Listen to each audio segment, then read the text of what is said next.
इस चैप्टर की शुरुआत होती है 9 महीने बाद एमसी के घर को दिखाया जाता है। एमसी अपने मेट को बुलाता है। एमसी हंसते हुए अपने मेट को कहता है, मैं दोपहर की ट्रेनिंग करने के लिए जा रहा हूँ। ये सुनने के बाद उसकी मेट पीछे से रोकते हुए कहती है, ओ ठीक है, तो भी मैं तुम्हारे साथ चलूंगी। एमसी अपने मेट के साथ जा रहा होता है। तभी एमसी थोड़ा ऑकवर्ड होते हुए हंसते हुए कहता है, मैं अकेले जा सकता था। सुनने के बाद उसकी मेट कहती है, अभी नहीं। भी उसकी मेट एमसी को पूछती है, यंग मास्टर सभी ट्रेनिंग सेंटर खाली है, तो फिर आप जोन 8 में ही क्यों जा रहे हैं? ये ट्रेनिंग जोन इतना ज़्यादा स्पेशल भी नहीं है। ये सुनने के बाद एमसी हंसते हुए कहता है, ये मेरा इंतज़ार कर रहा है। ये सुनने के बाद एमसी की मेट कहती है, हाँ।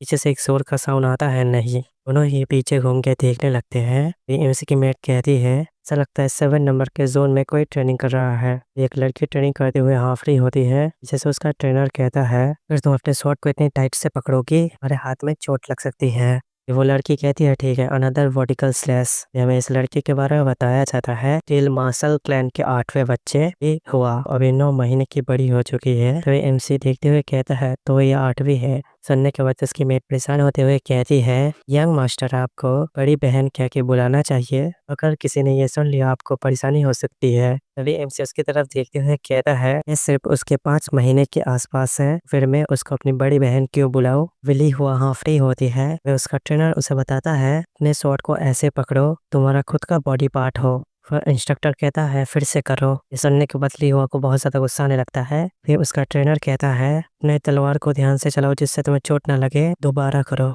ली हुआ अपने शॉट को फेंकते हुए कहती है, हाँ सीरियसली, और चिल्लाते हुए अपने ट्रेनर से कहता है, सर आप मुझे इतना परेशान क्यों कर रही है? ली हुआ गुस्सा करते हुए अपने ट्रेनर से कहती है, इससे कोई फर्क नहीं पड़ता मैं अपने शॉट को कैसे पकड़ता हूँ। वे उसका ट्रेनर उसे शांत कराते हुए कहता है, यंग लेडी ये सब बस आपके लिए है। ली हुआ का ट्रेनर थोड़ा शांत कराते हुए कहता है, इस आप थोड़ा शांत हो जाइए, क्यों ना हम फिर से कोशिश करें, मुझे ये यकीन है पहले से थोड़ा बेटर करेंगे। सुनने के बाद बिली हुआ गुस्सा करने लगती है। उनसे अपने मेट को पूछता है, हाँ कौन पर्सन है जिसको इतनी मेहनत करनी पड़ रही है? यह सुनने के बाद उसकी मेट कहती है, वो अपनी स्क्वाड के कमांडर बैक्यून है। एमसी उसकी तरफ देखते हुए कहता है, वो एक कमांडर है? तो एमसी कहता है, वो एक 9 साल के बच्चे को सिखाने के लिए बहुत ज्यादा स्किल पर्सन है। अपने सिस्टर के ट्रेनिंग को देख रहा होता है। लेकिन मेट ये देखने के बाद कहती है, यंग मास्टर। तो वे एमसी की मेट परेशान होते हुए चिल्लाते हुए कहती है, कैसा टीचर जो आपके टैलेंट को समझेगा और आपको जल्दी पढ़ाने आएगा? ये सुनने के बाद एमसी कहता है, ओह ठीक है। तभी एमसी की मेट रोते हुए कहती है, मैं अपनी गलतियों की वजह से आपका सही से ख्याल नहीं रख पाया हूँ, इसलिए मुझे माफ कर दीजिए। यंग लेडी हुआ ने अपने बचपन से ही काफी ज्यादा अच्छी चीजें खा के ग्रो किया है। सुनने के बाद एमसी अपने मेट को कहता है, आप फिर से ऐसा कर रहे हैं, मैं आपको बार बार कहता हूँ, मैं हमेशा आपके किए गए हर काम के लिए ग्रेटफुल रहूंगा। सुनने के बाद एमसी की मेट रोते हुए एमसी की तरफ देखते हुए कहती है, यंग मास्टर। एमसी पलटते हुए कहता है, ऐसे लोगों को पसंद नहीं करता जो मार्शल ली क्लैन के बैकग्राउंड से आए हैं। एमसी हंसते हुए अपने मेट को कहता है, के अलावा मेरे पास पहले से ही कुछ अच्छे टीचर्स हैं। हमें जोन 8 के मार्शल ट्रेनिंग हॉल को दिखाया जाता है। ये वो जगह है जो मार्शल ली क्लैन के अब एक हिस्टोरिक प्लेस बन चुका है। एमसी ट्रेनिंग रूम में अंदर आते हुए कहता है, एक ट्रेनिंग प्लेस की पुरानी जगह बन चुकी है, लेकिन मैं यहाँ पर क्यों प्रैक्टिस करने आता हूँ इसका एक ही वजह है। एमसी गेट के सामने आ जाता है। एमसी गेट को खोलते हुए अपने मन में कहता है, सब बस इसलिए है, यहाँ पर और ट्रेनिंग जगह की तरह यहाँ पर पुराने हथियार हैं। तभी एमसी अंदर आता है।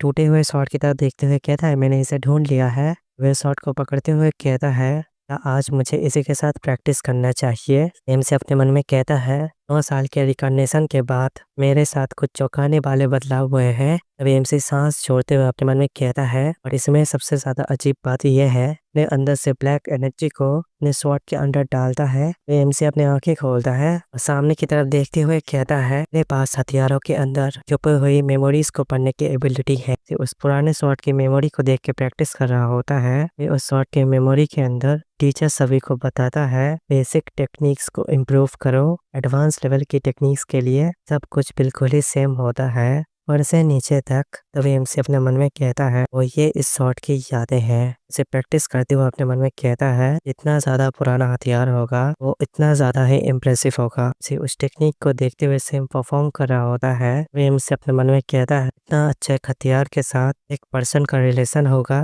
नहीं बढ़िया तरीके से वो स्ट्रांग होगा। इसे अपने शॉट को उठाते हुए कहता है, इस बेसिक शॉट का फाउंडेशन तुम्हें बहुत ज्यादा स्ट्रांग बनाएगी।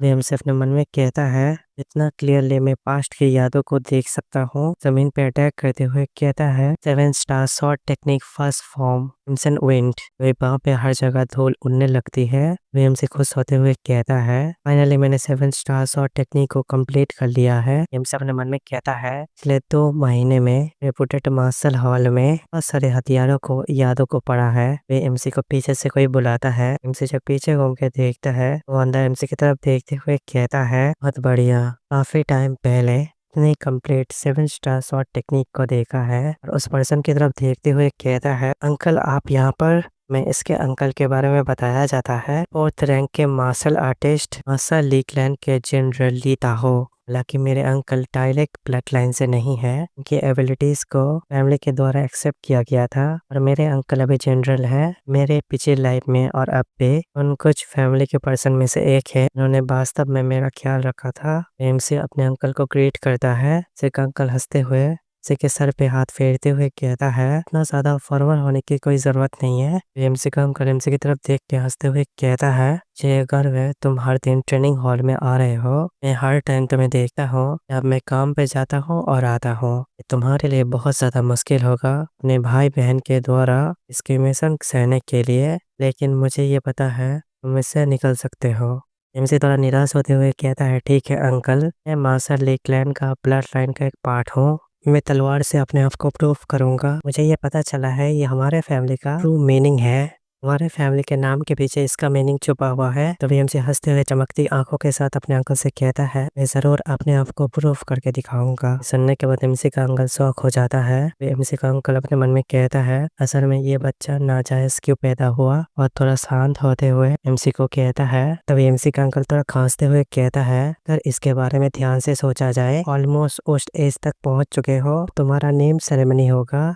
हालांकि ये तुम्हारे लिए थोड़ा लेट हो चुका है। एमसी का अंकल हंसते हुए अपने तरफ इशारा करते हुए कहता है तुम्हारा आने वाला नेम सेरेमनी के लिए मैं टीचर बनना चाहूंगा। तुम्हारा इस बारे में क्या ख्याल है? मैं क्या लगता है असल में तुम खुश नहीं हो? अपने अंकल के मुंह पे रिजेक्ट करते हुए कहता है इसे एक्सेप्ट नहीं कर सकता। सुनने के बाद एमसी का अंकल शौक होते हुए कहता है असल में क्या? एमसी का अंकल कहता है अगर तुम मुझे अपने टीचर बनने में परेशानी महसूस करते हो। एमसी अपने अंकल के रिएक्शन को देखने के बाद अपने अंकल को थोड़ा शांत कराते हुए कहता है असल में रूल के मुताबिक नेम सेरेमनी से पहले भी अपना टीचर नहीं रख सकता।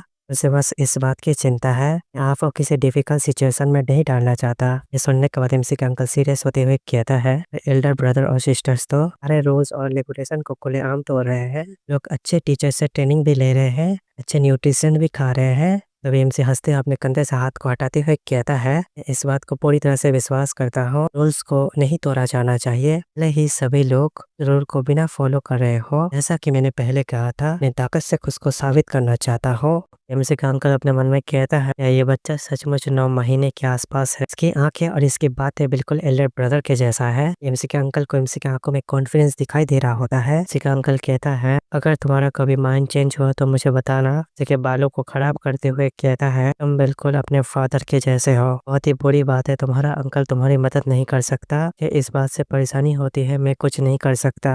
एमसी का अंकल हंसते हुए कहता है तुम्हें और किसी चीज की जरूरत है। एमसी चमकते हुए आंखों के साथ अपने मन में कहता है थैंक यू अंकल, मैं जो चाहता हूँ अब वो मैं मांग सकता हूँ। एमसी थोड़ा परेशान होते हुए कहता है अगर मैं ईमानदारी से कहूँ आपसे एक मदद चाहता हूँ। एमसी का अंकल ये सुनने के बाद कहता है तो फिर बताओ तुम क्या चाहते हो। एमसी स्माइल करता है और अपने अंकल को कहता है असल में ये देखना चाहता हूँ सीक्रेट हाउस के नीचे क्या है। ये सुनने के बाद उसका अंकल चौंक जाता है और उसको पसीना आने लगता है। सीन शिफ्ट होता है, एक गाड़ी तेज से बिल्डिंग की तरफ बढ़ता है। वे उस बिल्डिंग का गार्ड उस कार को रोकता है। एमसी के अंकल की तरफ देखते हुए कहता है मैं माफ कर दीजिए, प्लीज अपनी पहचान बताइए और यहाँ पर विजिट करने का मकसद बताइए। सुनने के बाद एमसी का अंकल अपने आईडी को दिखाते हुए कहता है मैं जनरल ली दायंग हूँ, ये सिर्फ एक टेम्पररी जांच है। मेरे साथ मार्शल ली क्लैन के सबसे ज्यादा यंग चाइल्ड है ली योंग, जो यहाँ पर एक फील्ड ट्रिप पर है। सुनने के बाद वो गार्ड कहता है रॉयल्टी ने पता लगा लिया है, आप अभी इंटर कर सकते हैं। वे उनकी गाड़ी अंदर जाने लगती है। से बाहर की तरफ देखते हुए अपने मन में कहता है जगह तो कितनी खूबसूरत है, वाह ये कितना बढ़िया है। तो ये है सीक्रेट वेयर हाउस। एमसी का अंकल उसकी तरफ देखते हुए कहता है तो तुम बहुत ज्यादा एक्साइटेड हो। सुनने के बाद हमसे हंसते हुए कहता है हाँ बिल्कुल, ये सीक्रेट वेयर हाउस वो जगह है जहाँ पर फैमिली के सारे बेहतरीन ट्रेजर कलेक्ट किए गए हैं। एमसी गाड़ी के शीशे की तरफ देखते हुए अपने मन में कहता है, और जिस चीज की मैं तलाश कर रहा हूँ और वो भी वहाँ पर है। एमसी उस बिल्डिंग की तरफ देखते हुए कहता है, बहुत पुराने हथियार, एंशिएंट हथियार जिनकी एग्जिस्टेंस के बारे में तुम्हें यकीन नहीं है। जो लोग इन चीजों को खोजने की कोशिश करते हैं उन्हें लोग यही कहते हैं, मार्शल लेकलैंड के सीक्रेट हाउस में सब कुछ मिल सकता है। एमसी अंदर आते हुए चारों तरफ देख रहा होता है। एमसी का अंकल लिफ्ट को ऑन करते हुए कहता है, सीक्रेट वेयर हाउस के नीचे ऐसी जगह है पर पुराने लेजेंडरी हथियार रखे हुए हैं जिन्हें कई वजह से सील कर दिया गया है। उसे चमकती आंखों के साथ देखते हुए कहता है, मैंने ये सुना है इस सीक्रेट रूम के अंदर इस लेवल के मॉन्स्टर के हथियार होते हैं, अपने होस्ट को ही खा लेते हैं। एमसी का अंकल कहता है, हाँ बिल्कुल ऐसा है। एमसी का अंकल एमसी को डराते हुए कहता है, जब तुम कोई हथियार पकड़ोगे वो मॉन्स्टर तुम्हारा दिल और दिमाग खा जाएगा। एमसी का अंकल कहता है, तुम क्या डर गए? एमसी कहता है, नहीं नहीं। एमसी का अंकल हंसते हुए कहता है, चिंता मत करो, हम ऐसे डेंजरस प्लेस पे जा नहीं सकते, मैं यहाँ पर ही रहूंगा, इसलिए अपने टाइम को लेके अच्छे से हथियार को देखने। सुनने के बाद एमसी कहता है, हाँ बिल्कुल अंकल। एमसी लिफ्ट के अंदर आ जाता है और सांस छोड़ते हुए कहता है, मासूम बच्चे की तरह एक्ट करना भी बहुत ज़्यादा मुश्किल है। इस सीक्रेट वेयर हाउस के अंदर हथियारों का ग्रेवयार्ड कहा जाता है। जब लिफ्ट का दरवाज़ा खुलता है, कैसी जगह है जहाँ पे बहुत सारे हथियार सील है। मैं यहाँ पर इसलिए आया हूँ, मुझे एक परफेक्ट हथियार मिल जाए। एमसी के परिचय हुए सीक्रेट वेयर हाउस के अंदर पड़ती है। आमतौर पर इसकी लेंथ एक डैगर के जैसा होता है। जब आप माना का यूज करते हैं, नए यूजर के हिसाब से अपने आप को बदल सकता है किसी भी हथियार में। कंसेओन, मेरे इस हथियार को पाने से पहले मेरे वो सीक्रेट रूम में इस हथियार को पाया।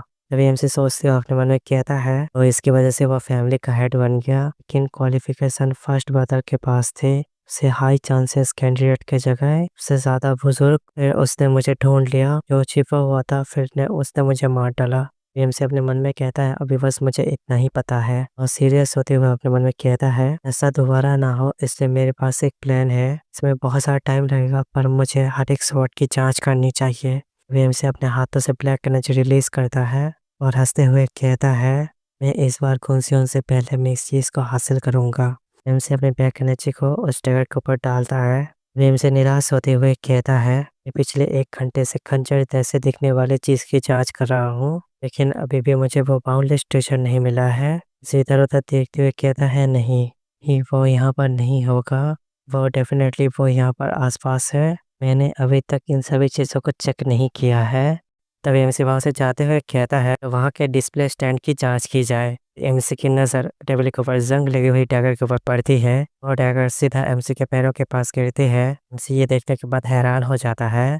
उस डैगर की तरफ हाथ बढ़ाते हुए कहता है, यह जंग लगी हुई डैगर इतनी बुरी कंडीशन में यहाँ पर क्यों है? एमसी का हाथ जब उस जंग लगी हुई डैगर के पास पहुंचता है, उसे हैरान हो जाता है। एमसी के हाथों से वो अचानक ब्लैक एनर्जी निकल के उस डैगर के पास जाने लगती है। एमसी परेशान होते हुए कहता है, क्या? वो ब्लैक एनर्जी एमसी को कवर करने लगता है। एमसी कहता है, ऐसा क्यों हो रहा है? एमसी एक अलग ही जगह पे आ जाता है।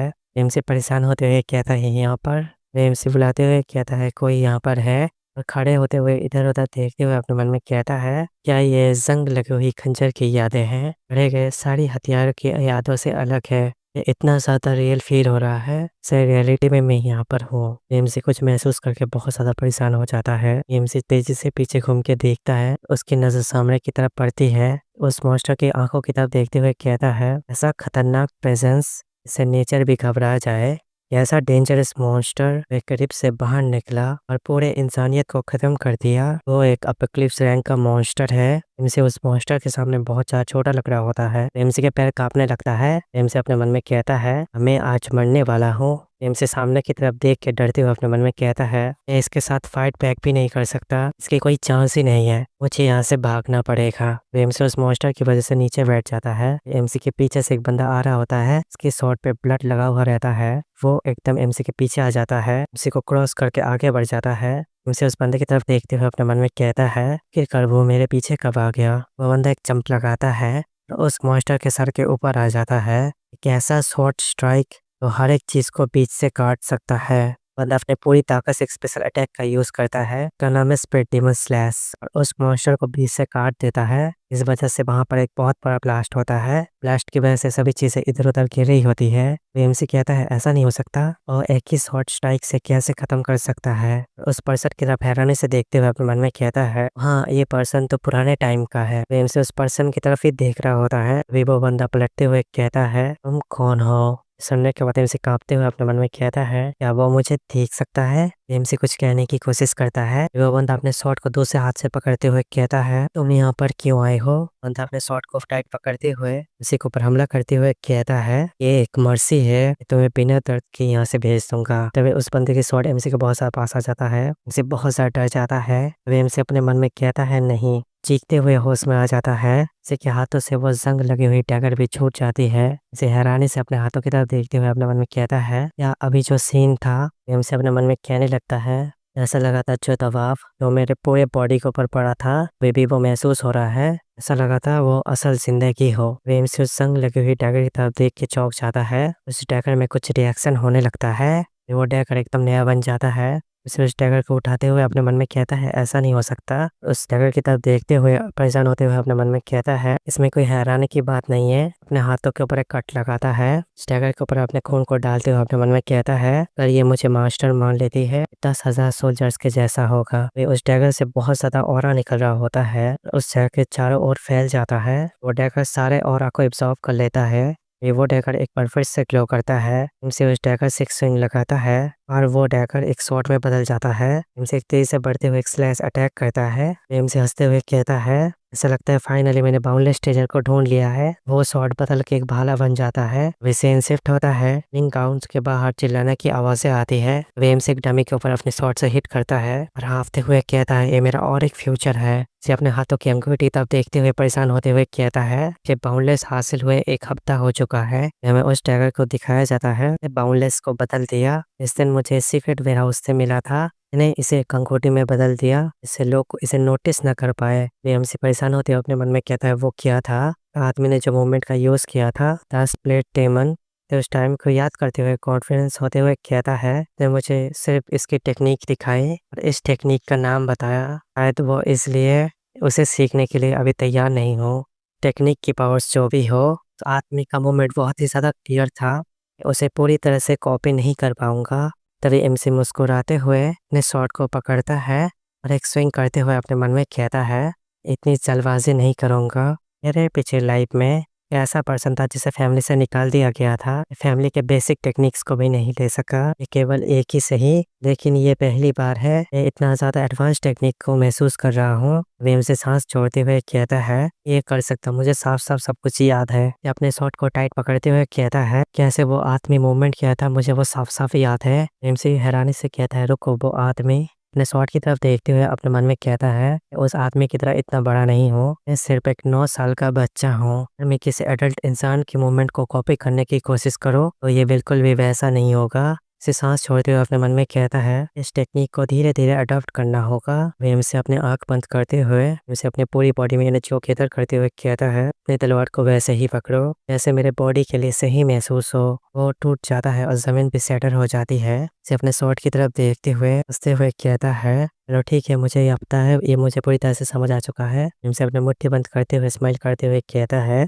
मुझे बस माना यूज के प्रॉब्लम को सॉल्व करना है मैं जितनी बार वैसे माना का यूज करना चाहूँ ऐसा मुझे याद है। परेशान होते हुए कहता है, हमेशा फेल हो जाता हूँ। ऐसा लगता है मैं किसी बेहतरीन इम्पोर्टेंट चीज को भूल रहा हूँ। ये लगता है मेरे पास और कोई चांस नहीं है, मुझे कोशिश करते रहना होगा। एक पर्सन एमसी को पीछे से देखने लगता है। वो पर्सन एक क्रीपी से स्माइल करता है। एमसी कहता है, चलो इसे फिर से ट्राई करते हैं। एमसी अपने शॉट को स्विंग करता है। उस लड़की के हेयर को दिखाया जाता है और सीधा एमसी के शॉट को हाथों में पकड़ लेती है और एमसी को कहती, ए बच्चे। तो वो लड़की को समय देखते हुए कहता है, असल में तुमने ये स्किल को कैसे सीखा? एमसी परेशान होते हुए कहता है, तो असल में तुम कौन हो? वो एमसी अपने मन में कहता है, काले बाल और भूरे आंखें और निश्चित रूप से सर लिकलैंड के डायरेक्ट ब्लड लाइन से होगी। वो लड़की कहती है, क्या तुम मुझे नहीं जानते? सही क्या, मुझे लगता है तुम मुझे नहीं जानते हो। हंसते हुए कहता है, मैं वास्तव में बाहर ज्यादा नहीं चाहता। सुनने के बाद एमसी पत्थर का बन जाता है। वो लड़की हंसते हुए एमसी को कहती है, तुम्हारा नाम क्या है? उसे परेशान होते हुए कहता है, योंग।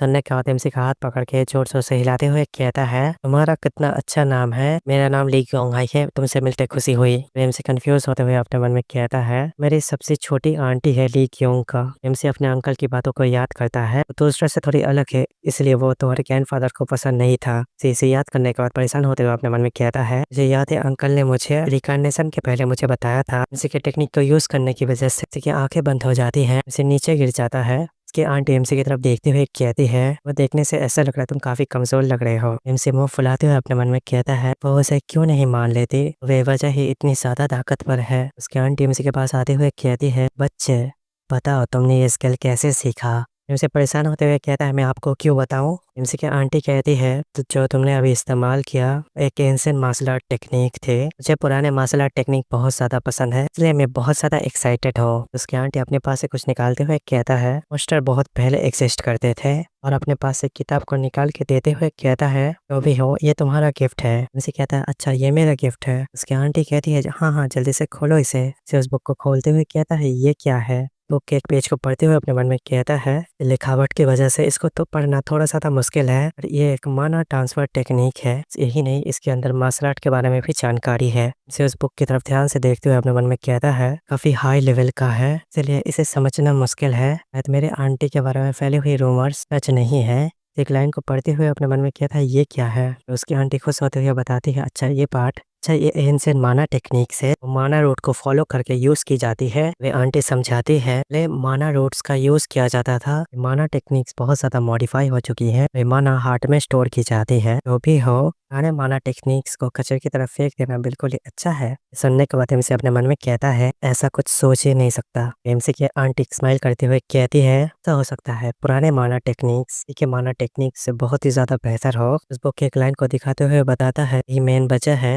चेंज टेक्निक का यूज करने के बाद भी बहुत कम रिकॉर्ड्स मौजूद है। इनसे अपने मन में कहता है, बाउंडलेस माना टेक्निक से वहां से तेजी से जाते हुए कहता है, आंटी थोड़ी देर रुकना। सुनने के बाद उसकी आंटी कंफ्यूज होते हुए कहती है, हाँ तुम क्या करना चाहते हो। इनसे अपने शॉट को पकड़ता है और ध्यान लगाते हुए अपने मन में कहता है, माना सर्कल पूरी बॉडी में फैलता है, तो माना सर्कल में लौटने की कोशिश कर रहा है, उसे रोक दो, अपने अंदर की माना वेन्स का यूज करो। इनसे अपने आंखें खोलते हुए अपने मन में कहता है, वही माना टेक्निक है जिसे मैं पहले समझ नहीं पाया था। एक अटैक करते हुए अपने मन में कहता है, ये जरूर वर्क करेगा। इनसे जब एमसी का शॉट टच होता है, जमीन के चित्रे उड़ जाते हैं। एमसी और एमसी की आंटी दोनों ही देख के हैरान होते हैं। एमसी खुश होते हुए अपने मन में कहता है, मैंने फाइनली कर लिया है। उसकी आंटी एमसी के पास भागते हुए आती है, एमसी को हिलाते हुए कहती है, क्या वो तो एक माना इम्प्लीकेशन टेक्निक थी। उसकी आंटी कहते हैं, हाँ पर तुमने ये कैसे किया। सुनने के बाद एमसी अपने फेस को दूसरी तरफ मोड़ लेता है। एमसी की आंटी कहती है, चलो फिर से करो। सुनने के बाद एमसी कहता है, कैसे। उसकी आंटी गुस्सा करने लगती है। एमसी परेशान होते हुए कहता है, मैं असल में आपको क्यों बताऊं। की आंटी चिल्लाते हुए एमसी को कहती है, मैंने जो नोटबुक दिया था उससे तुम्हें समझ आ गया था, वैसे भी तुमने उस नोटबुक को तो पूरा रीड किया था। एमसी की आंटी परेशान होते हुए कहती है, मैंने इसे इस्तेमाल करने का तरीका ढूंढने के लिए उनने में 10 साल का भी ज्यादा टाइम लगा दिया, यहाँ तक कि मुझे जब बाहर निकाल दिया गया था। इस मुझे ये बताओ, मैं ये बताने के लिए मुझे क्या करना होगा। सुनने के बाद एमसी चुप होता है।